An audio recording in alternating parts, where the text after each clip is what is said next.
not very often we've had to do this season, Malcolm, but ultimately a bad day at the office, compounded by Nick Pope getting sent off, which means, of course, he misses the Carabao Cup final. Yes, he does, and I think it's an unmitigated disaster what's happened tonight, I really do. Nick Pope can't play, nor can Dubravka, and nor can the lad who's on loan to Hull. So at Wembley next Sunday, we will be playing the fourth choice and the fifth choice. Karius is the fourth choice. He's never played for us, and Gillespie is the fifth choice who will be on the bench, and he's never played for us in the first team. So it really has been quite a catastrophic evening tonight, and gutted that we lost to Liverpool. But you know, I'm looking really at a week tomorrow, our trip to Wembley, and it's looking more and more uphill. Can you take any positives out of the game? Anybody today? I mean, 2-0 down after 18 minutes. You know, Newcastle weren't at the races, to be fair. The sending off, we all probably thought it was going to go, get worse. But ultimately, Newcastle, 10 men, put a good performance from there on in. And, never conceded again. Any positive performances? Well, I think there was a positive team performance in as much that with 11, Newcastle went 2-0 down. With 10, Liverpool didn't score. And so, well done to those 10.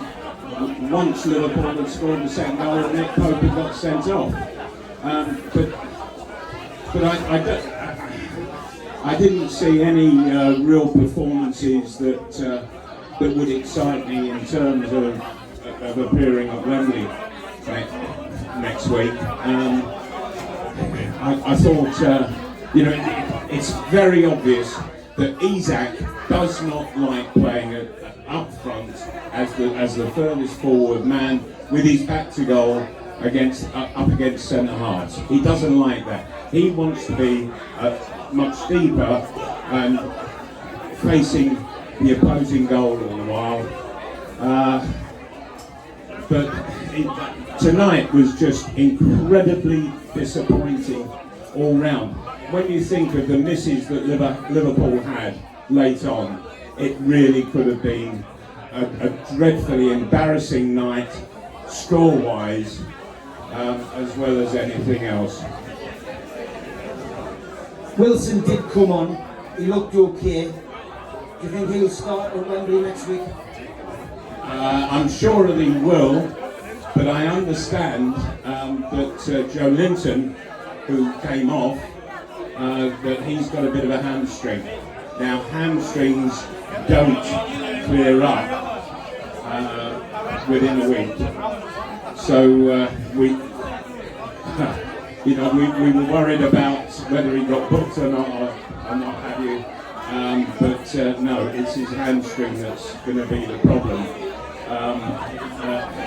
So hopefully that a bit of a miracle occurs and the physios work overtime on him. Talking about the sending off, I mean, Nick Pope came out. I've watched it a couple of times on television since it. Is there any chance Newcastle can appeal that? I don't think so. If I was the referee, I would have sent him off. So I think it would be a total waste of time to appeal it. And I think that Nick Pope, if you watched his reaction when the red card came out, and the referee flashed it straight away, Nick Pope's reaction was that he knew that he had cocked the whole situation. Before the game, there was a nice tribute to Bobby Robson, Sir Bobby, who would have been 90 today, and a minute's applause for Christian Atsu. Just a couple of points on those, please. Yeah, I thought it was very touching indeed. I I've known Bobby for many decades, and he was a wonderful, great man.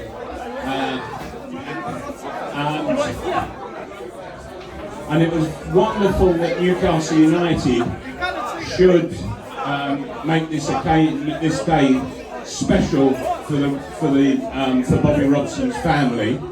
I'm sure that they were all invited and were there as guests, and they come on a regular basis. I bet they've not done anything down at Ipswich, you know. So there's been a lot of thought here at St James Park now that Ashley's gone, and that's good. I like that. Just been on the television there, the two goalkeepers. Parius hasn't played a game for Newcastle, but he's played his last competitive English game was for Liverpool in the Champions League, where he made that almighty clanger. Mark Gillespie's played 3 times for Newcastle. The last time was against Newport in the League Cup in 2020. Your manager next week, who do you pick? Well, I think Karius will be the first choice, Gillespie will be the second, and so it's the 4th choice keeper will be playing, and on the bench will be the 5th place, you know, and isn't it amazing that no matter what, both will get medals, whether they're winners' medals or losers' medals, both will get medals. I bet they didn't expect that a couple of weeks back. You talked a little bit about Isaac as well. Does anyhow look at potentially playing Wilson and Isaac together to get the best out of them? Because I think what's become more apparent over the last few weeks, 1 win, 5 draws, now a defeat, struggling to score goals. Is it time to maybe change the formation? I'm not saying for the cup final, but I'm saying maybe for the running for the next 15 games, give those two an opportunity to play alongside each other. It's a very interesting question, and my answer, I think, is going to include quite a long conversation that I had in the press room at Newcastle tonight, and that is that there is a very strong feeling in the press room that the manager, Eddie Howe, doesn't change away from what he's already got organised. He doesn't experiment, and he doesn't make big change. He's got a formation in his head, a way of playing in his head, and that's exactly what the team must stick to. And so he only ever plays 1 up front.